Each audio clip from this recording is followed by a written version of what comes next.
I remember there was a time I was talking to my wife.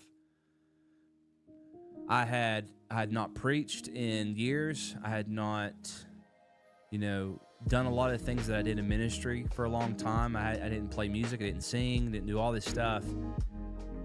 And that was okay. But what was really scary is I felt like I was losing my personality. It was hard for me to be in a room with people. It was hard for me to hold conversations without stuttering and making a fool of myself.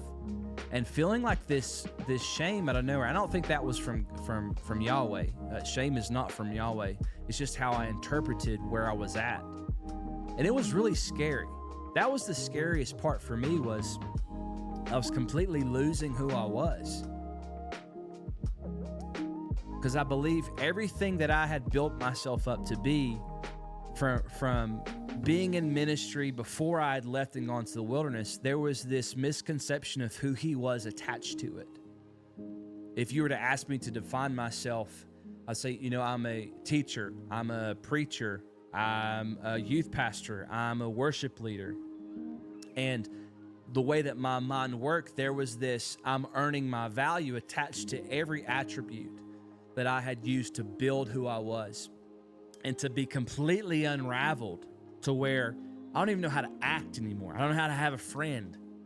It's very, very scary. But if you know how to really trust the process, and that you know that Yahweh is leading you to home, you will then be able to allow him to build up the pieces of who you are. And those pieces will have truth attached to them. I don't know if I'll ever preach again. I think that my future looks like a lot of dinner table conversations or podcasts or things of that nature. I don't know if I'll ever be in a westernized church setting again. I see myself in barns, in long dinner tables, and in prayer rooms, and in fellowshipping, in homeschool, in having celebrations.